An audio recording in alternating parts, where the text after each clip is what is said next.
Here is why perfectionism is harmful, especially for children. What are the consequences of this? We will tell you everything about it using a personal experience and many studies. Let's get started. I had a problem with my daughter, and I realized that its roots were in me as well. Fortunately, this happened back in 3rd grade. The child just started vomiting constantly. Several times a day, she had no mood and always wanted to sleep. This all made her very exhausted, and I started worrying so much.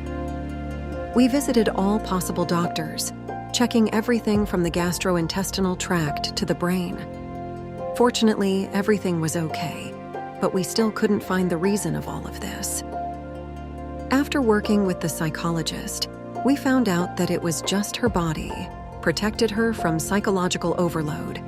We changed the school with an additional program and an authoritarian, to a simpler school and a kind class teacher. And that's it. My daughter came to life and even began to study much more successfully. But the roots were in the family.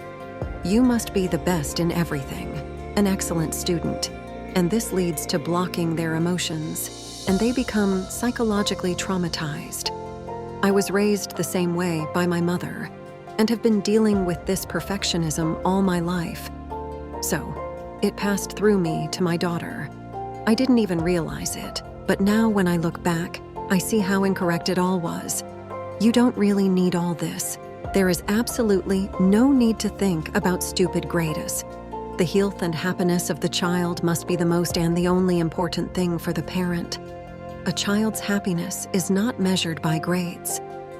Stressing yourself over school assignments is a waste of time and energy. The consequences are worse than we can imagine. Yes, now the programs are formed strangely. Children even from the elementary grades do not master the basics. But this is not a reason to force children to sit for days and hours in front of textbooks, demanding unrealistic things from them. Reaping my negative experience, I want to convey to others that perfectionism is harmful.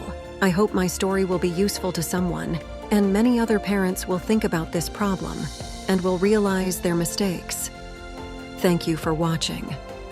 Subscribe for more stories and life experiences like this. We promise that it will be interesting.